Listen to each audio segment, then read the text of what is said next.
네, 안녕하세요. 저는 국어읽기 교습소 강사 장동찬이라고 합니다.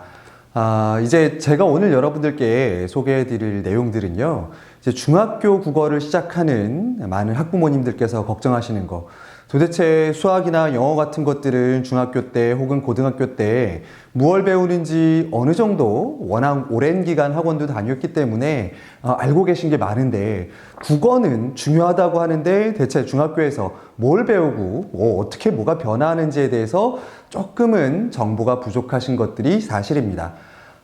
국어가 시험도 어려워지고 있고 또 최근에는 특목고를 가려는 학생들이 많아지다 보니까 중학교에서의 내신 관리는 또 어떻게 해야 될까?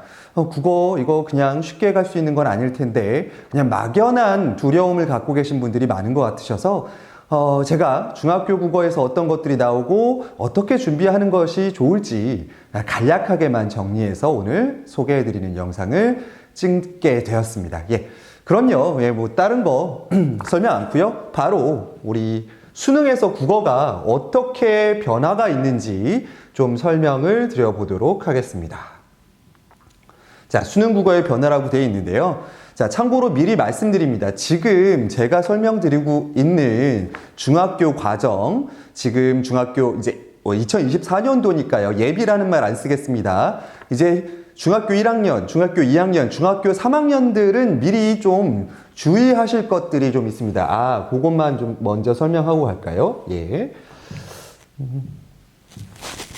자, 이제 2024년도에 중1이 되고 2가 되고 3학년이 된 학생들이 주의할 점이 하나 있는데요. 뭐가 있냐면 교과서, 중학교에서 배우는 교과서는 현 교과서입니다. 그러니까 교과서가 바뀌지 않는 교과서로 중학교를 배우게 되고요. 그러고 나서 이 학생들이 고등학교를 가게 됩니다. 자, 그러면 무슨 문제가 발생하느냐? 이때는 새 교육과정에 그 다음에 새 교과서로 수업을 하게 된다는 점이 있습니다. 이 점은 미리 알고 계셔야 될 거예요. 그래서 오늘 제가 설명드리는 이 교육과정에 대한 이야기들은 현재 중학교에서 다뤄지고 있는 교과서 기준으로 말씀드린다는 거. 지금 이제 초등학교 6학년이 되는 학생들서부터 중학교 1학년 교과서도 바뀔 겁니다. 그 점 생각해 보시고 하시니까 혹시 초등학교 부모님들께서 보고 계시다면 우리 애가 저렇게 되겠구나라고 하시면 안 되고요. 저렇게 했었던 거에서 사실 크게 변화는 없거든요. 그 부분 미리 알고서 들어주시면 될 것 같습니다. 자, 얼마 전에 2023년도 마지막 주에 이제 새로운 교육과정에 맞는 이제 수능이 어떻게 개편될 것이다라는 교육부 장관의 발표가 있었습니다. 자, 크게 보면요, 여러분, 좀 보셔야 될 게 있습니다. 자, 과거하고 뭐가 달라졌는지를 간단하게 정리를 좀 해보면요. 저는 국어 선생님이다 보니까 국어 위주로 말씀을 드리되, 수학 같은 거 아주 살짝만 말씀드릴게요. 일단 국어는요, 기존에는 공통 과목이 있고 선택 과목이 있었습니다. 그래서 선택 과목에 화법과 작문, 언어와 매체라는 선택이 있어서 모의고사를 3학년 때 이제 보게 되면 3학년 모의고사부터 이 선택 과목을 본인이 응시할 수 있게 되었어요. 그러니까 지금 고등학교 이제 예비 고1로 올라간 학생들, 이제 고등학교 1학년이 되는 학생들까지는 이 체제가 유지가 됩니다. 지금 나오다시피요. 자, 그런데 이게 왜 이제 새롭게 바뀐 거에서는요, 선택 과목이 없어졌습니다. 자, 요거 선택 과목이 없어진 지 한 3년 됐는데, 생긴 지 3년 됐는데, 요 학생들만, 현재 고등학교 다니는 학생들만 선택 과정이 생기고, 다시 선택 과목이 없는 걸로 국어가 회귀를 합니다. 그 이유는요, 선택 과목의 화법과 작문, 언어와 매체 두 가지가 있는데요. 이 두 가지를 뭘 선택하느냐에 따라서 난이도가 너무나 차이가 났기 때문에 표준 변환 점수, 즉 난이도에 따른 가중치를 주는 점수가 차이가 났습니다. 그래서 어느 걸 선택하느냐에 따라서 더 쏠림 현상, 그리고 점수에 차이가 있다라는 부작용 때문에 그냥 다 보는 걸로, 국어는 더 이상 수능에서 선택 과목이 없이 그냥 다 보는 걸로 결정이 돼 있습니다. 자, 그럼 문제는 뭐냐면, 그 다음에 또 달라지는 것. 다음에 고등학교 내신 과목이요. 제가 아까 말씀드렸을 때 화법과 작문, 언어와 매체라는 선택 과목이 있다라고 말씀을 드렸는데 이제는 그 이 과목 이름도 바뀌게 됩니다. 자, 화법하고 언어랑 묶이고요. 그 다음에 매체와 작문입니다. 자, 쉽게 얘기해서 화법은 듣기와 말하기를 이야기하는 거고요. 언어는 문법이 언어가 되겠습니다. 자, 요 두 개가 묶이고요. 매체와 작문이 묶입니다. 자, 매체는 이 강의를 들으시는, 학부모님들은 경험해 본 적이 없는 건데요. 요새 이제 인터넷 매체를 위한 새로운 글쓰기 같은 것들, 아니면 그것들을, 편집하고 영상을 기획하고 이런 것들이 다 매체에 들어가요. 광고 같은 것도 들어가고, 국어 과목들이 그렇게 다루는 것들이 많아졌는데, 그래서 그 부분이랑, 작문은 글쓰기입니다. 자, 근데 이것도 오해하시면 안 되는 부분이 있습니다. 글을 쓴다고 해서요, 학생들이 글을 직접 쓰는 걸 평가하는 것도 물론 있지만, 사실 우리나라 학교 교육에서 아이들이 글 쓴 거를 평가해 줄 수 있는, 선생님들도 그렇고, 그 시간적인 여유도 많지 않습니다. 그러다 보니까 이 글쓰기 작문 과목은 아무래도 글을 써놓은 것들을 가지고 옳으냐, 그르냐, 뭐가 바뀌었고 어떤 것이냐를 평가하는 그런 쓰기를 좀 관찰하는 과목이라고 보시면 될 거예요. 자, 어쨌든 요 과목들도 크로스가 될 겁니다. 내신에서는요. 그 다음에 타격과 출제 범위가 축소되는 데 비해서 국어는 오히려 아까 말씀드렸다시피 선택 과목이 없어지고 모두 다 시험을 보는 걸로 바뀌면서 오히려 국어는 시험 범위가 늘어났다라는 지금 문제가 살짝 있습니다. 국어는 그렇게 좀 바뀌고 뒤에 가서 더 자세히 설명이 될 테니까요. 자, 수학 같은 경우도 선택 과목이 똑같이 없어졌습니다. 그래서 확률도가 통계, 미적분과 기하를 나누던 것들이 그냥 모두 1학년 때 배우는 공통 수학에서만 출제되는 걸로 결정이 됐습니다. 자, 그러면 이제 어머님들께서 오해하시는 것들 중에 하나가 그러면 우리 이제 수능에 안 나온다라니까 미적분 2 지금 현 과정에서 미적분이라든지 기하학이라든지 좀 어렵게 이과용 수학이라고 했던 것들은 공부 안 해도 될까요? 그렇지 않습니다. 왜냐하면 수능에는 안 나오긴 할 텐데요. 학교에서는 선택 과목으로 분명 그런 과목들을 수업을 합니다. 자, 그럼 상위권 대학들은 어떻게 하겠습니까? 수능에다가 플러스 반드시 그 과목의 고교학점제 내에서 그 선택 과목으로 미적분이라든지 이런 것들을 한 학생들에게 점수를 요구할 겁니다. 만약에 내신 과목에서 과목을 듣지 않은 학생은 아예 지원 자체가 불가능해질 수 있다는 점 고민해 주시고요. 그 다음에 영어는 절대평가 그대로 유지가 됩니다. 근데 최근에 영어 시험이 조금 어려워지고 있어서 1등급 비중이 점점 낮아지고 있다는 거. 그 다음에 한국사도 절대평가 나오는 거고요. 그 다음에 진짜 중요한 거 하나 남았죠. 수능 같은 경우는 이렇게 변화가 되는 건 어느 정도 알고 계실 텐데요. 어이구. 자, 고등 내신이 현행 9등급에서 5등급제로 변화가 옵니다. 이 이야기에서는 그러면 좀 교육부에서 발표하는 거는 경쟁이 좀 덜 치열해지겠네요. 이렇게 얘기를 보통 하는데 그건 조금 다르게 생각해 볼 부분이 있는 것 같아요. 왜냐하면 기존에 한번 보세요. 기존에 1등급은 4%고요. 2등급이 11%고요. 3등급이 23%까지가 이렇게 연결이 되게 돼 있어요. 그러니까 피라미드 형태로 해서 누적 점수가 이렇게 커지게 돼 있는데 자, 참고로 한번 제가 생각을 해보죠. 제가 11%를 맞는 학생이라고, 내신에서 11%, 수능이든 마찬가지고요. 11%의 점수를 맞은 학생입니다. 그럼 기존에는 2등급에 들어갈 거예요. 그러니까 어때요? 2등급까지는 사실, 상위권 대학에서도 좀 커버를 쳐줄 수 있는 부분입니다. 자, 그런데 얘가 5등급제로 되면 어떻게 되느냐? 1등급이 10%고요. 2등급이 그 아래 점수로 내려가 버립니다. 자, 그러면 1, 2등급이 묶여서 1등급으로 지금 변환이 되는데 자, 아까 제가 몇 프로를 맞았다고 생각해 보라고요? 11%입니다. 자, 기존의 11%의 학생 같은 경우는 2등급이라서 상위권 점수를 받았다고 할 수 있지만 만약에 바뀐 5등급 체제에서 11% 2등급을 턱걸이 했던 정도, 2, 3등급을 왔다 갔다 하는 그 좀 불안정한 2등급이라고 얘기하죠. 그래서 고등급에 있던 학생들은 이렇게 돼버리면 2등급으로 내려와 버리게 돼요. 그러면 기존에 있던 4등급까지 하나로 묶여서 2등급으로 들어오게 됩니다.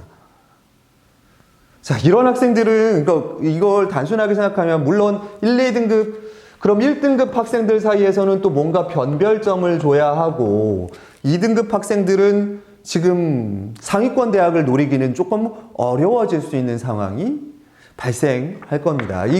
간극이 촘촘하면 촘촘한 대로 또 넓으면 넓은 대로 유리한 점과 불리한 점이 분명 존재할 겁니다. 대신 서울에 있는 인서울에 있는 조금 그래도 들어본 대학에 지원해 보겠다 하거나 자 이러려면 앞으로 2등급을 받으면 조금 어려울 수 있다라는 점 기억해 두시고요. 자, 저는 국어 선생이기 때문에 제가 나머지 부분들까지는 다 말씀드리기는 어려울 것 같아요. 자, 대신 최근에 좀 수능 국어가 변화하는 좀 트렌드를 좀 살짝만 볼 텐데요. 현 수능에서 자, 시간이 원래 예전에는요, 4, 5년 전까지는 100분에 50문제였거든요. 자, 그런데 다른 선택 과목들이라든지 사회 과목들 막 이런 것들이 많아지면서 국어도 좀 시간이 줄어들었습니다. 80분. 그 다음에 문항은 45문항. 현재는 그렇습니다. 근데 문항수와 시간 등이 아직 세부 계획 등이 발표되지 않은 상황이고요. 그 부분에서는. 앞으로는 공통문항으로만 구사용된다라는 점 아까 말씀드렸고, 자, 독서. 비문학 지문이 5개가 출제되던 경향에서 최근에는 4개가 출제되는 경향으로 조금 변하고 있긴 해요. 즉, 그 얘기는 제시문의 길이도 좀 길어지고 그 제시문이 길어진 만큼 그 지문을 가지고 내는 문제도 3문제에서 4문제가 아니라 4문제에서 5문제 정도로 조금 변화하는 경향도 있습니다. 있는 거. 그다음에 문학 같은 경우는 문학 고전시가 고전소설 현대시 저희가 알고 있는 문학에서 모두 나오는데요. 자, 올해 작년 수능이죠. 작년 수능의 조금 특이한 점은 바로 요 문학. 예. 왜냐하면 자, 여기 말씀드린 대로 킬러 문항을 내지 말라라는 지침이 있은 이후에 그럼 도대체 국어에서 킬러 문항이 뭐냐라는 거에 대한 저도 조금 사실 좀 애매한 부분이 있었어요. 그래서 이제 사람들이 보통 킬러 문항을 생각하면 고등학교 교육과정 내에서 안 배운 것이라고 하는데 국어라는 과목이 여러분 모두 다 알려주고 뭐가 나올지 제시문을 알려주고 시험을 내면 사실 수능의 의미가 없거든요. 그렇게 치면 모든 것들이 다 킬러 문항이 될 수밖에 없는 상황.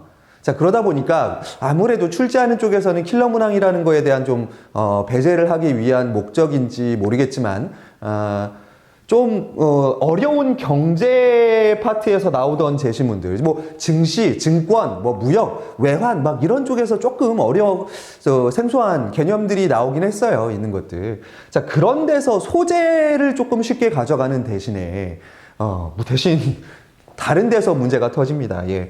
제시문의 소재가 다양성이 오히려 좀 줄어드는 대신에 어디가 풍선 효과로 어려워져요. 예. 문학이 좀 더 어려워지는 효과가 있었습니다. 이게 근데 문학 문제를 어렵게 내기는 쉽지가 않은 게요. 문학은 주관적인 영역이다 보니까 이 부분을 너무 어렵게 내다 보면 문제의 오류 같은 것들이 생길 가능성들이 언제나 늘 존재합니다. 그래서 이 문학이 어려워지는 걸 좀 방지하기 위해서는 결국은 보기에서 어렵게 꽈놓고 또 보기에서 문제에서 조건을 줘서 딱 그 답을 찾게 만드는 약간의 저는 좀 마음에 들지는 않는데 현재 그런 방향으로 문학 문제들이 변화가 되고 있다라는 점 기억해 주시고요. 자, 그러다 보니까 이제 중학교 혹은 이제 1학년 올라오거나 이제 2학년 혹은 3학년 이제 올라가셔서 이 영상을 보고 계신 학부모님들은 아직 수능이 먼 얘기 같지만요. 사실 그렇지 않습니다, 여러분들. 왜냐하면 저도 이제 중학교 국어 수업을 하고 있지만 대부분의 내용들이 고등학교 과정들 거를 하고 있어요. 사실 내신 때를 제외하고서는 대부분의 것들을 고등학교 과정의 문법, 비문학, 문학 작품들을 고전 문학들 하고 있다 보니까 이런 것들의 영향을 안 받을 수가 없습니다. 예. 그래서 여러분들도 아직 좀 먼 것 같지만 아직 그렇게 멀지 않다. 사실상 중학교에서 어느 정도의 감을 잡고 올라가는 게 맞지 않나. 라는 생각이고요. 자, 그러면 아까 말씀드린 이 영상은 왕초보 학부모님들을 위한 거기 때문에 도대체 요즘 문학에서는 뭐가 나오고 어떤 트렌드가 있는지 조금만 더 자세히 살펴보죠. 자, 일단 문학입니다. 자, 문학은 예전에는요, 막 통합교과라고 해가지고 문학과 막 비문학도 섞이기도 하고요, 뭐 시하고 소설을 같이 섞기도 하고 막 이랬는데 최근에는 그렇게 장르 통합적인 것들은 나오지 않고요. 딱 각 장르, 시면 시, 소설이면 소설, 요런 것들만 명확하게 분리시켜서 갈래의 특성을 명확하게 물어보는 문제들이 많이 나오고 있습니다. 잠시만요. 미국에서는 이 달을 겨울의 시작으로 저의 아이패드가 시리가 반응했습니다. 죄송합니다. 자, 그 다음에 수필 같은 경우가 조금 문제긴 해요, 여러분. 수필은 얘만 가지고 단독 문제를 내기 어렵다 보기 때문에 얘랑 시를 조금 엮는 문제들은 충분히 요즘도 나오고 있고요. 자, 고전 소설 같은 경우는요, 막 2번 나온 작품도 있고요. 뭐 워낙 이제 나올 만한 작품들은 웬만큼 다 수능에 한 번씩 나왔습니다. 20년이 넘어가면서. 자, 그래서 저 같은 전공자들도 처음 보는 작품들이 출제가 되는 경우가 있어요. 물론 고전이다 보니까 물어보는 항목들은 거의 유사합니다. 근데 어쨌든 처음 보는 작품이다 보니까 낯설 수밖에 없고요. 그 다음에 소설도요. 2000년대 이후 원래는 그런 얘기가 있었습니다. 이게 작가가 돌아가신 뒤에나 출제되는 거 아니냐. 근데 요즘 아닙니다. 2000년대 이후에 출간된 소설들이 연합 모의고사에 나오고 있어서요. 어떤 IMF 이후에 어떤 세계를 다룬 작품들 같은 것들이 모의고사에 슬슬 얼굴을 비추고 있어요. 최근에 나온 소설들도 이제 소재가 될 수 있다는 점. 그 다음에, 그래서 고전소설하고 고전시가 같은 경우는요, 얘네는 중학교에서는 거의 다뤄주지 않습니다. 얘네가 이제 고1 때 이후부터 어마어마하게 나오거든요. 그래서 이 중학교 수준에서는 고전소설과 고전시가에 대한 두려움은 일단 조금 눌러두시고요. 중3 정도서부터 이 부분은 준비해 주시면 될 것 같고요. 자, 그 다음에 독서. 자, 독서인데요, 여러분. 비문학을 독서라고 부릅니다. 자, 얘네는요, 실제 고등학교에 독서라는 과목이 분명 아까 말씀드린 대로 있어요. 근데 이 과목에 나오는 내용들하고 수능하고는 조금 차이가 있습니다. 그래서 중학교 교과서 안에서도 비문학을 좀 배우는 방법을 공부하는 단원들이 있는데 그거하고는 조금 차이가 있을 수 있다는 거 미리 말씀드리고요. 자, 얘는 보통 4개의 지문으로 나눠보시면 돼요. 인문, 사회, 과학, 기술. 자, 이렇게 해서 4개의 보통 이제 제시문이 나온다라고 기본적으로 칠 때 인문 안에는 역사, 언어, 철학, 예술 같은 게 나오는데 최근에 이 서양 철학 같은 것들에 대해서는 공부를 조금 해두고 올라가는 것이 좋습니다. 자, 그 다음에 사회 분야에서는 경제에서 최근에 어려운 것들이 좀 많이 제시가 됐고요. 그 다음에 과학은요, 과학과 기술이 있는데 과학과 기술은 뭐가 다르냐? 자, 과학은 교과서에 나오는 과학 원리, 기본 원리에 대한 것들이 나와요. 우리 몸에서 소화가 어떻게 일어나는지, 아니면 별과 별 사이의 거리는 어떻게 제시하는지. 자, 그러다 보니까 얘는요, 그 과학 교과서의 내용과 따라갑니다. 그래서 제시문이 중학생들이 이 과학 제시문은 고등학교 과학 내용을 선행하지 않는 한 일단 조금 이해하기가 어려운 부분일 수 있어요. 그리고 과학이다 보니까 뭐하고 연결되냐면 앞에 있는 경제 문제도 마찬가지지만요. 이 그래프를 활용하고 읽는 능력들을 평가하는 것들 문제도 꽤 많이 나오고 실제로 그 그래프를 가지고 면적을 간단하게 계산하는 문제까지도 국어 문제에서도 출제가 된다라는 거 학생들한테는 이 얘기하면 막 짜증을 내는데 실제로 그렇습니다. 자, 그럼 기술 지문은 뭐냐? 자, 과학이 기본 원리를 설명하는 거라면 기술은 그걸 응용한 어떤 제품의 작동 원리라든지요. 아니면 어떤 그걸 활용한 응용 기술이 실제로 테크놀로지로 됐을 때 활용되는 거. 그런 것들을 다루고 있어서 조금 더 실용적이고 응용적인 부분들을 다룹니다. 최근에는 IT 쪽에 대한 지식 같은 것들을 이쪽에서 좀 평가하는 문제도 많이 여기 나오죠. IT 관련해서 것들이 출제가 된다라는 거. 자, 아까도 말씀드렸지만 고등학교 1학년 모의고사보다는 고2, 고3 문제가 확 높아집니다. 비문학은요, 고1보다, 예, 사실상 고2하고 3학년은 크게 문제 수준의 차이가 나진 않는데, 고1 문제하고 고2, 고3 문제는 좀 많이 차이가 납니다. 그 이유는 아까 말씀드린 대로 1학년 때까지 배웠던 문제, 제시문들은 그 1학년 과정에서 배웠던 것들을 바탕으로 출제가 되다 보니까 학생들이 좀 따라가는 데 크게 어려움은 없는데, 이 2학년, 3학년 가면 이제 선택 과목 수준으로 확 올라가 버리잖아요. 예, 이때는 좀 과학 지문이 어려워집니다. 물론 경제 지문도 마찬가지고요. 자, 화법하고 장문. 자, 근데 조심하실 게 아까 제가 말씀드렸다시피 화법과 장문이라는 교과서가 바뀌어서 화법과 언어가 묶이고요. 자, 이게 문법이라고 아까 말씀드렸습니다. 자, 하고 장문과 매체라는 과목이 묶일 건데, 사실은요, 이렇게 좀 아까 말씀드린 대로 얘네가 이렇게 묶이는 이유는 화법과 장문이 이 선택 과목에서 확 많이 선택을 안 하다 보니까 약간의 밥그릇 싸움 개념도 있습니다. 학계에 있는 거에. 뭐, 우리 것들을 어딜 가든 피할 수 없게 만들어 놓는 방식이긴 한데, 사실 내용적으로는 화법과 장문이 묶이는 게 맞을 것 같아요. 왜냐면, 화법은 아까 말씀드린 대로 듣기하고 말하기, 그 다음에 장문은 쓰기니까요. 예, 이렇게 들어가는데, 자, 근데 중요한 건요, 뭐 이런 것들 나와요. 수능에서 인터뷰를 하는 과정에서 어떤 것들이 문제가 있는지, 혹은 토의나 토론 같은 거에서 어떤 뭐 문제가 있었고 어떻게 진행을 하고 이런 것들이 있는지, 이런 것들을 화법에서 다루는데, 얘네가 또 같이 출제가 되기도 합니다. 토로이와 토론을 한 이후, 혹은 다른 사람을 인터뷰한 이후에 그것을 뭐 기사를 가지고 작성을 하든 보고서를 쓰든 글로 바꿨을 때 어떤 변화가 있는지 같은 것들 출제하는 문제도 나오고요. 장문 문제에서는 개요를 바탕으로 제대로 글을 썼는지, 변화한 점은 무엇이고 고려한 점은 무엇인지 비교하는 문제들 같은 것들이 나오는데, 자, 문제는 화법과 장문 같은 경우는요, 얘만 따로 공부를 하는 반을 고등학교 가서도 찾기가 쉽지는 않습니다. 내신에서도 이 부분을 다룰 때는 학생들이 혼자서 공부해보겠다라는 학생들이 고등학교에 꽤나 많이 있습니다. 왜냐면요, 이 기존에 있던 뭐 국어도 듣기 평가가 있었던 시절이 있지만, 그 내용들을 좀 길게 써놓다 보니까 뒤에 나와 있는 앞에서 얘기했던 비문학을 공부하는 학생들은 얘를 주의 깊게 보면 그냥 잘 풀릴 수 있는 수준의 문제들로 구성되어 있습니다. 그래서 이 부분은 너무 미리 고민하지 마셔라 라는 부분이고요. 자, 아까 말씀드린 대로 이제 언어와 매체로 가면 문법입니다. 자, 문법.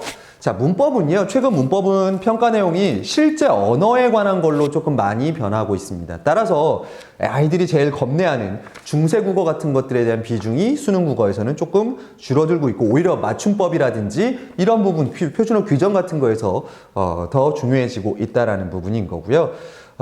얘는 사실 난해함은 적지만, 대신 이제 이 수능 국어에서는 이 문법 개념들을 또 설명해주는 글이 있어요. 근데 문법을 미리 공부한 학생들이라면 보기만 보고도 문제를 사실 풀 수 있는 게 수능의 문법 문제예요. 그러다 보니까 이 부분은 좀 일찍 내가 좀 여유 있게 국어를 좀 풀어보고 싶다라고 하는 학생들은 문법 문제에서 시간을 벌어서 뒤에 비문학이라든지 문학에서 조금 더 시간을 쓰는 그런 요령이 좀 필요합니다. 자, 근데 매체는 아까 말씀드린 대로 뭐 광고를 기획한다거나 그걸 가지고 어떤 영상을 제작한다거나 이런 것들의 매체 특성, 인터넷에서 글을 쓰는 것의 특성은 우리가 실제 글을 쓰는 거와 어떻게 다른가, 이런 것들을 이야기를 합니다. 자, 그러다 보니까 이 부분을 지금 뭐 본격적으로 고등학교 혹은 수능에서 다뤄준 것도 불과 한 4, 5년밖에 되지 않다 보니까 문제를 어떻게 대비할 수 있는 것들이 크게 없어요. 어떤 체계가 잡혀 있는 학문은 아니다 보니 이건 교과에서 여러분들 나중에 준비시켜 주시면 될 것 같습니다. 자, 이렇게 4개지로 나눠서 일단 좀 간단하게 살펴봤어요.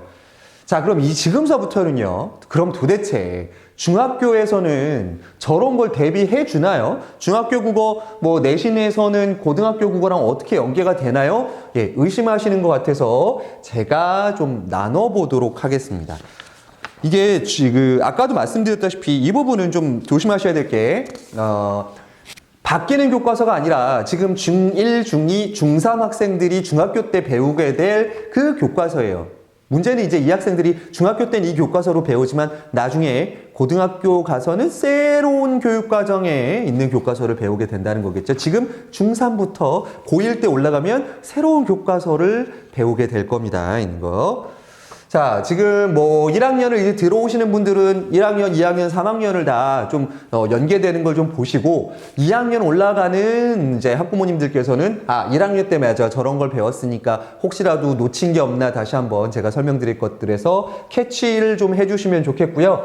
자, 이제 3학년 올라가시는 분들은 1, 2학년에 저런 것들을 배웠다고? 우리 기억이 없는데? 이런 생각 하실 수도 있는데 일단 3학년 거에 이런 것들이 나온다라는 것까지 좀 봐주시면 될 것 같습니다. 자, 첫 번째, 문학입니다, 여러분. 문학. 자, 중학교 내신에서의 좀 특징을 드리면요. 좀 쉽게 출제되는 중학교 같은 경우는 이 교과서에 나온 작품만 가지고 시험 문제가 출제됩니다. 자, 그러다 보니까 교과서만 어느 정도 이해하면 문학은 어렵지 않게 갈 수 있는데, 좀 어렵게 나오는 학교들이 있습니다. 어렵게 나오는 학교들은 자꾸 중학교인데도 외부 지문을 가져오는 경우가 있어요.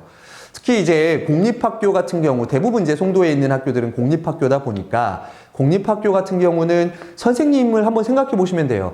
어떤 선생님이 있으세요. 근데 새로 오셨습니다. 근데 기존에 다 있던 학교에서는 다른 교과서를 쓰세요. 자, 그러다 보니 이번 학교 거에서 그거를 수업을 가르치실 때 머릿속에 지난 학교에서 가르치던 그 교과 내용이 떠오르지 않을 수가 없어요. 자, 그 경우에는 그 선생님이 기존에 있던 학교 거를 외부 지문으로 출제할 가능성도 있다라는 점 좀 생각해 주시면 될 것 같습니다. 자, 중학교 문학에서의 가장 큰 특징을 좀 말씀드리면 고전 문학이 비중이 좀 떨어집니다. 고전 문학은 시조도 몇 개 안 나오고요. 그다음에 고전 소설도 3학년 가서야 한날 정도씩만 교과서마다 나옵니다. 그래서 중학교 과정에서는 그렇게 뭐 걱정하실 필요 없다라는 점 말씀드리는데, 자, 1학년 때, 자, 제가 빨간색으로 표시해 놓은 거는 아마 가장 중요하게 다뤄지는 부분일 거라고 생각하는 부분입니다. 자, 1학년 때는 우리가 시에서 비유와 상징에 대해서 학습을 합니다. 그래서 은유가 뭐고, 직유가 뭐고, 의인법이 뭐고, 이런 기법 중심으로 시가 이루어지고, 수업이 이루어지고, 또 저런 비유적인 상징들을 소설과 수필에서도 찾아보는 훈련들이 있습니다. 자, 그런데 이제 1학년 문학에서 제일 조금 조심하셔야 될 건 바로 이 갈등을 다루는 부분과 성장과 성찰이라는 부분인데, 자, 지금까지 초등학교 때 여러분들 학생들이 그 문학 작품, 우리엔 소설 진짜 좋아해요, 이런 학생들 보면 조금 안타까웠던 게 재미와 감동을 주는 대중적인 소설들을 조금 좋아하다 보니까 이 중학교 올라오게 되면 그런 소설들이 아니거든요. 분명 어떤 포인트들을 주기 위해서 만드는 소설들이다 보니까 배경에 대한 이해가 없이, 그리고 마냥 재미로만 읽을 수 없는 소설들이 출제되기 때문에 1학년 학생들이 여기서 조금 어려워합니다. 특히 작품의 배경이 요즘 학생들은 이해할 수 없는 가난한 현실, 그리고 산업화에 대한 이야기, 뭐 이런 것들을 극복해내고 성찰해 나가는 과정으로 얘기가 나오다 보니까 요거는 이제 학부모님들께서 가난이 어떤 것이고, 그 다음에 그 당시 상황에서는 이런 일들이 있었던 것이다 라는 것들에 대한 좀 교육이 필요한 부분입니다. 자, 2학년 때로 넘어오게 되면 조금 더 문학의 중심으로 들어갑니다. 문학의 화자와 서술자라는 개념. 즉, 우리가 문학 시에서는 작가를 대신하는 사람이 있고, 소설에서도 작가를 대신해서 말해주는 서술자가 있다라는 문학 용어의 개념으로 정확히 들어갑니다. 자, 여기에는 별표 치셔야 될게요. 수행평가 생각하시면 됩니다. 수행평가. 자, 수행평가 경보가 내려졌습니다. 수행평가 경보가. 왜냐하면 올해도 보면 수행평가 비중이 지필고사와 거의 맞먹는 40%까지 올라가 있습니다. 중학교에요. 자, 그러다 보니까 이때는 어떤 수행평가를 하느냐. 시에서 말하는 화자를 바꿔보는 활동 같은 것도 가능하고요. 소설을 1인칭 시점, 3인칭 시점을 소설을 바꿔서 써보는 이런 수행평가가 가능합니다. 자, 그 다음에 여전히 시에서, 소설에서 나오는 역설과 반어, 풍자를 라는 표현법을 여기서 조금 더 배우는데, 학생들이 여기서 뭐 교과서마다 다 제시되는 글들이 다르기 때문에 그런데 뭐 반어나 풍자 같은 거 여기서 고전 문학을 가지고 들어주는 학교들이 있습니다. 특히 천재 노교과서를 쓰는 그리고 천재 박 교과서를 쓰는 방문중학교, 그 다음에 신정중학교, 신송중학교, 능어대중학교는 이 부분 할 때 조금 주의하셔야 돼요. 왜냐하면 양반전이라는 고전소설을 가지고 이걸 하다 보니까 고전소설 공부해야 되고요. 반어와 풍자라는 부분도 고민해야 되고, 그 부분을 또 운수 좋은 날 같은 긴 소설에서 일제강점기를 다룬 소설 같은 데서 다뤄주기 때문에 좀 주의하셔야 되는 부분이고요. 자, 그 다음에 재밌는 건데요. 예전에 이제 저도 40대 중반이지만 저희 공부할 때는 안 나오던 것들이 재구성해서 다시 쓰기, 즉, 패러디하는 쓰기 과정이 나옵니다. 그럼 원작과 뭐가 다른지 비교하는 과정들도 나오는데, 뭐 시를 갖다 소설을 쓰기도 하고 소설 갖다 시를 쓰기도. 자, 그냥 마냥 하면 재밌겠지만, 자, 이 부분도 수행평가주의보 들어갑니다. 예, 수행평가가 여기서도 가능한 게요. 실제로 H중학교에서 올해 이 부분을 가지고 수행평가를 냈는데 홍길동전을 가지고 패러디해서 작품을 재구성하는 것들이 있었습니다. 점수가 좋게 주어진 것 같지는 않아요. 예. 이런 부분 조심해 주시고요. 자, 2학년에서 이렇게 좀 문학의 용법에 대해서 이제 집중적으로 들어갔다라면 3학년으로 가게 되면 문학과 뭐가 결합합니까? 예. 시대 그리고 비평하는 것들이 같이 갑니다.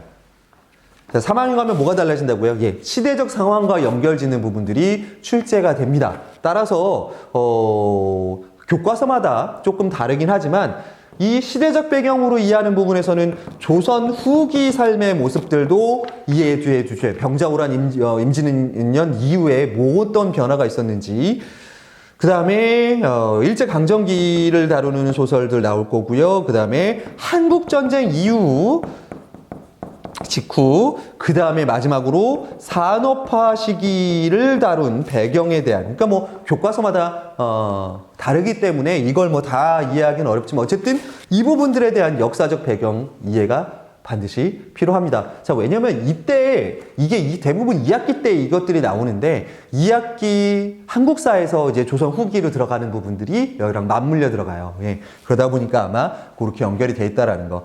그 다음에 고등학교에서 이제 본격적으로 하게 되는 문학 작품을 그냥 진짜 재밌다가 아니라 뭐 때문에 재밌고 뭐 때문에 이렇게 판단할 수 있다라는 비평을 하기 시작합니다. 좀 문학 작품에 대한 비평. 그 다음에 이제는 비극적인 것도 아름다울 수 있다라는 이런 이제 좀 진짜 문학을 바라보는 관점에 대한 이야기들이 3학년 때 나옵니다. 그래서 2학년 때 문학을 괜찮게 했다 해서 3학년 때 문학 쉬울 거라고 생각하시는데 예, 그게 아닙니다. 3학년 때 문학은 확실히 어려워집니다. 문학 작품도 조선시대 고전서부터 최근 산업화 시대를 이루는 시와 소설 모든 것들이 다뤄지고요. 심지어 미송과 회송이 쓰는 교과서에서는 외국 작품, 당시 유럽의 18세기 산업혁명 시기를 다룬 문학작품을 이런 데 소재로 사용하기도 합니다.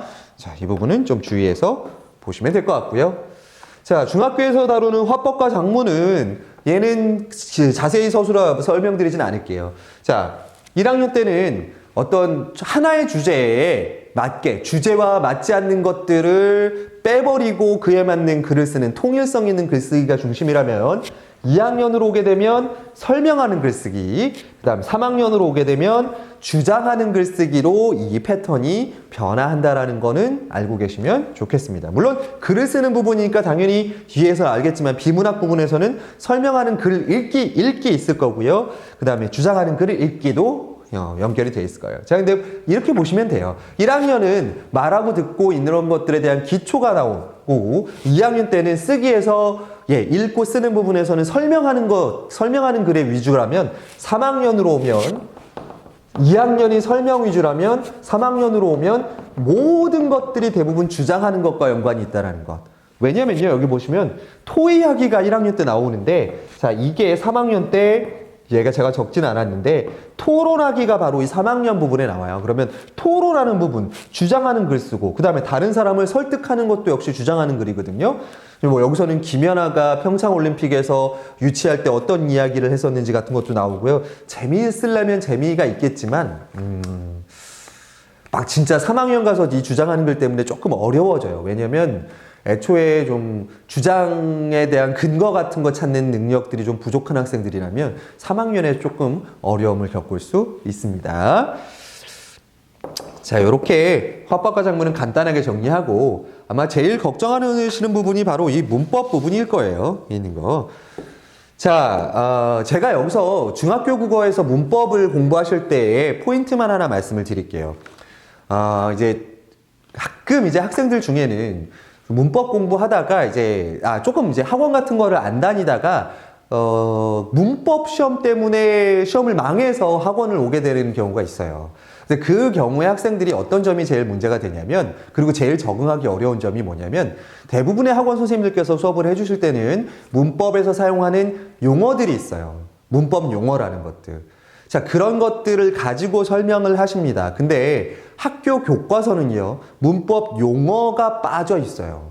중학교 아이들에게 그러한 문법 용어를 설명할 충분한 시간도 없고, 물론 해주시는 학교 있고 선생님마다 케이스 바이 케이스이긴 합니다만, 일단 교과서에 그 용어가 안 나온다라면 굳이 수업해주지 않으시는 경우가 대부분이긴 합니다.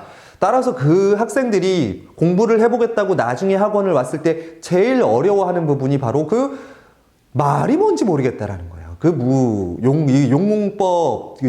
문법 용어를 못 따라가니까 흥미도 없고 따라가기도 좀 어려워지는 학생들을 좀 많이 발견하게 됩니다. 자, 그래서 저 같은 경우는 중학교 1학년, 2학년 학생들한테도 최소한 문법 용어들을 가지고 좀 설명해 주려고 그래요. 네, 지금 저희 2학년 학생, 이제 3학년 올라가는 학생들도 최근에 어간과 어미라는 개념을 좀 확실히 좀 개념을 설명하고 갔습니다. 그걸 알면 다음번에 저도 설명할 때 좀 편해지고요. 네. 그래서 중학교 문법을 공부하실 때 뭐를 좀 신경 써주셔야 된다? 예, 용어, 문법 용어를 좀 미리 빨리 적응시켜 주시는 게 좋습니다. 이러다 보니까 이게 이제 저도 그런 상담을 많이 받는데 1학년 때까지는 문법이라고 하는 것들을 집에서 어머님이 직접 수업을 하셔도 같이 함께 하셔도 문제가 없는데 2학년서부터는 약간 문법 용어들이 나오게 되면 어머님들이 당황하시는 경우가 많아요. 아버님들이 가르쳐 주시는 경우도 마찬가지고요. 자, 왜 그럼 당황을 하게 되는지 학년별로 좀 나눠서 보겠습니다. 자, 1학년, 2학년, 3학년 있는데 여기 매체가 섞여 있어서 그렇지요. 사실 크게 어려운 건 없습니다. 한번 보실게요. 예. 자, 1학년 때는요, 언어의 본질입니다. 자, 언어란 무엇인가 해서 언어의 사회성, 자의성, 역사성, 시대에 따라 변한다, 원래 단어의 뜻과는 연관이 없다 같은, 사실 문법이라고 하긴 좀 이해하는 과정이 필요한 부분인 거고요. 자, 1학년을 들어오시는 부모님들은 혹은 현재 2학년 올라가시는 분들, 그리고 3학년을 올라가시는 학부모님들도 여기에는 별표를 치셔야 될 부분입니다. 자, 문법을 공부할 때 가장 기본이 되는 부분이 바로 이 품사 부분입니다. 자, 그런데 얘가 1학년 때 나오게 되면서 품사를 대충 하고 가시는 경우가 있어요. 근데 올해서부터는 이제 1학년도 한 번은 시험을 본다고 하니 이 부분이 아마 시험 학기가 아닌데 이게 있다 그러면 얘를 시험 학기로 떼서 수업을 해주실 거라고 저는 거의 99.9% 장담 해보겠습니다. 자, 근데 이 부분 정말 중요하거든요. 명사, 대명사, 수사 뭐가 있는데 이 부분을 제대로 이해 못하고 여기에 나온 용어들을 이해 못하면 뒤로 진행하는데 어렵습니다. 특히요, 어디를 잘 보셔야 되냐면 이제 3학년 학부모님들, 3학년으로 올라가는 학부모님들 잘 들으셔야 됩니다. 3학년에 가면 여기 문장의 짜임이라는 부분이 나와요. 문장의 짜임. 자, 이 녀석이 얘로 직접 연결됩니다. 심지어 신정중학교 같은 경우는 이 문장 수업을 들어갈 때 이 품사를 따로 수업을 해주시고 시험에도 이 품사가 다시 출제되기도 하는 부분입니다. 이 3학년 아이들 제일 어려운 이 문장이라는 3학년 문법을 할 때 제일 어려운 게 뭐냐면 이 개념을 머릿속에 안 갖고 있는 아이들은 정말로 무슨 말인지 못 따라와요. 네, 그래서, 자, 1학년 올라가는 학부모님들은 1학기 때 배우는 거, 1학년 때 배우는 것 중에서 딴 거 말고 품사는 반드시 챙겨주시기 바랍니다. 2학년인 부모님들은 품사 제대로 했는지 확인하시기 바랍니다. 자, 3학년 올라가는 부모님들은 품사를 무조건 다시 한번 겨울방학 때는 정리하고 올라가야 된다는 점 말씀드립니다. 네. 1학년 때는 그래서 품사가 문법의 가장 핵심이다. 자, 그럼 2학년에 올라와서 뭐 하느냐? 자, 2학년 때 한글 창제 원리라고 해서요. 중세국어 파트긴 한데 이 부분은 어렵지 않습니다. 되게 쉽게 나오고요. 오히려 한글의 우수성이라든지 이런 것들에 좀 초점이 맞춰주고 한글의 창제 원리는 기본만 알면 됩니다. 옛날 글자를 어떻게 읽어라 이런 건 안 나오니까 겁먹지 않으셔도 되는 암기 단원이고요. 자, 2학년에서 이제 문법 생각해 보시는 부분들은 여기에 별표 치셔야 됩니다. 올바른 발음과 표기라는 부분입니다.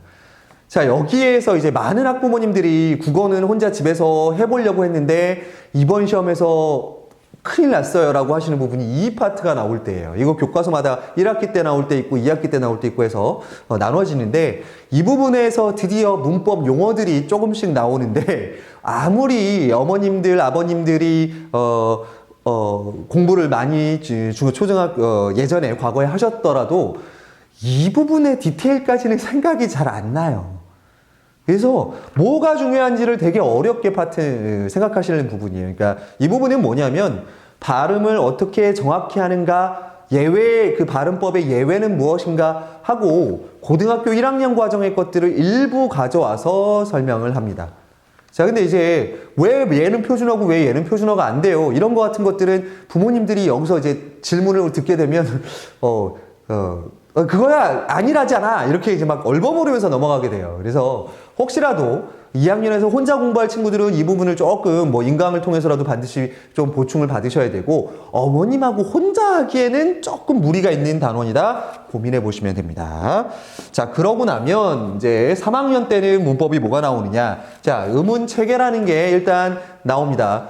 대부분의 교과서가 얘가 1학기 때 나와요. 이 부분은 암기 과목입니다. 그래서 표 2개, 우리말의 자음과 모음은 어떻게 해서 발음을 하는가에 관한 요것만 외워주시면 사실 어렵지 않은 부분이기 때문에 이 부분은 크게 어렵지 않은데 대신 얘는 나중에 고1 나오는 부분이랑 직접적으로 연결됩니다. 사실 아까 2학년 때 얘기했던 올바른 발음과 표기가 일로 연결이 되고 다시 얘가 고1에 나오는 발음, 진짜 우리나라 발음에 관한 어려운 데로 넘어가거든요.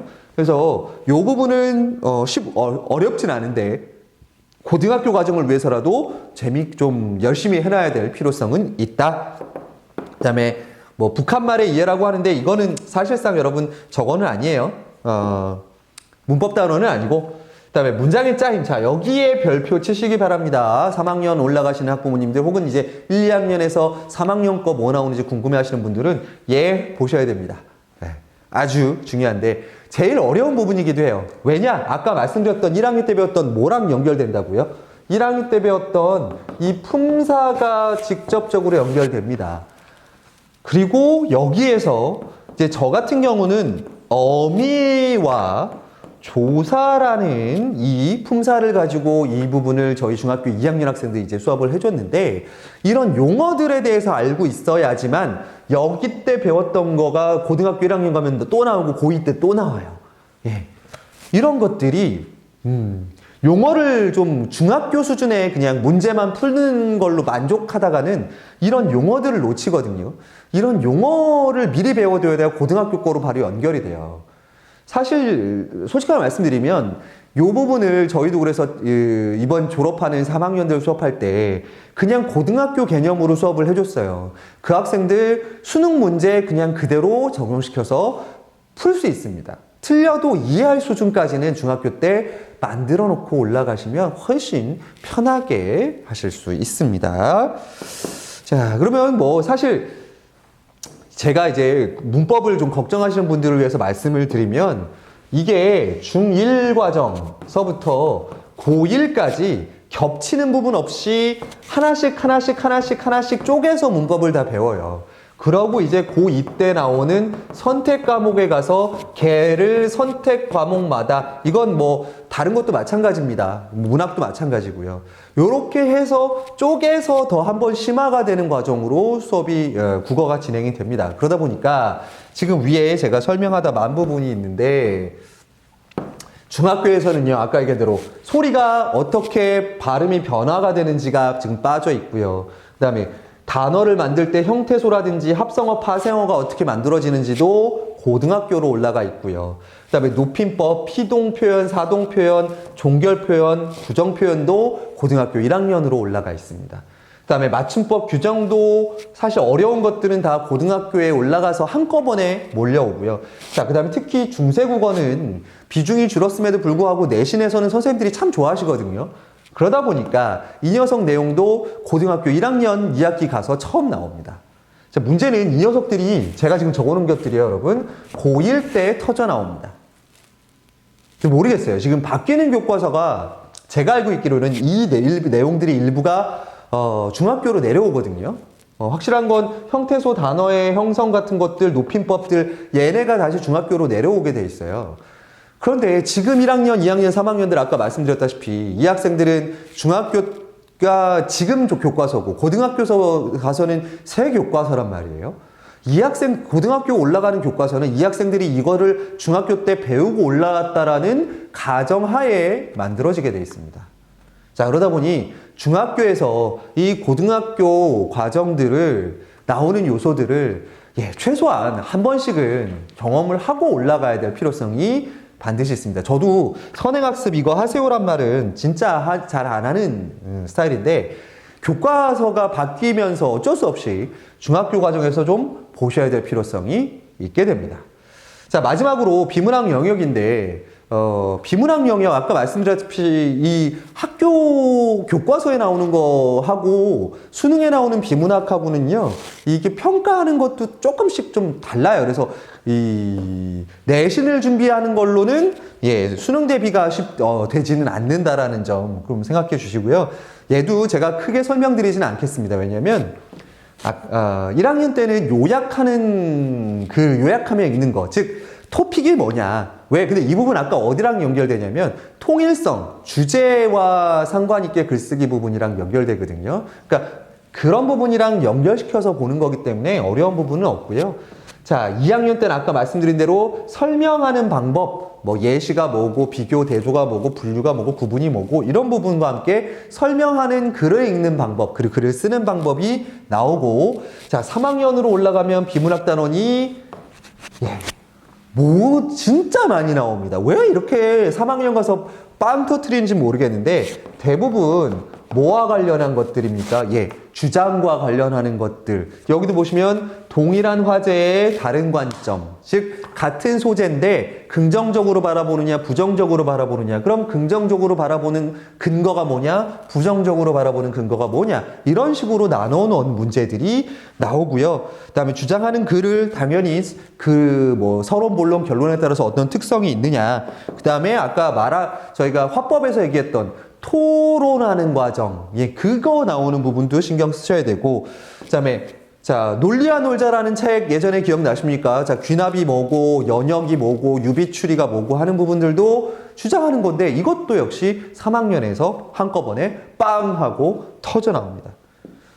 자, 그래서 3학년 가게 되면 내신도 그렇게 쉽지 않다. 특히 3학년 2학기 가게 되면 시험을 한 번 보는 학교와 두 번 보는 학교에 따라서 이 내신 준비가 장단점이 있어요. 두 번 보는 학교는요, 2달 내내 내신이기 때문에 되게 지쳐요. 대신 시험 범위가 작습니다. 그런데 이제 시험 한 번 보는 학교들은 좀 루즈해지고 고등학교 걸 준비할 수도 없고 그렇다고 내신을 포기할 수도 없는 이상한 상황에 좀 빠지게 돼서 서로 장단점이 있을 수 있어요. 그래서 각자 자기 패턴에 맞는 그런 공부들을 좀 활용하시면 되겠다. 사실은 뒤에 중학교하고 고등학교 국어의 다른 점들도 좀 준비를 해놨는데 제가 원래 계획했던 강의보다 지금 좀 자세히 얘기하다 보니까 길어졌습니다. 자, 뒤에 내용 그리고 저희 수업이 어떻게 되는지 더 궁금하신 분들이 있으시다면 이 자료 올라가 있는 곳에 나와 있는 저희 국어읽기 교습소에 있는 제 전화번호로 연락을 주시면 제가 개별적인 상담을 해드리도록 하겠습니다. 자, 그럼 지금 제가 시간이 너무 급해서 길어질 것 같아서 여기서 자르도록 하겠습니다. 지금까지 중학교 국어는 어떻게 구성되어 있고 중학교에선 무엇을 배우는지 국어를 처음 보는 왕초보 엄마 아빠들을 위한 간단한 해설서였습니다. 감사합니다.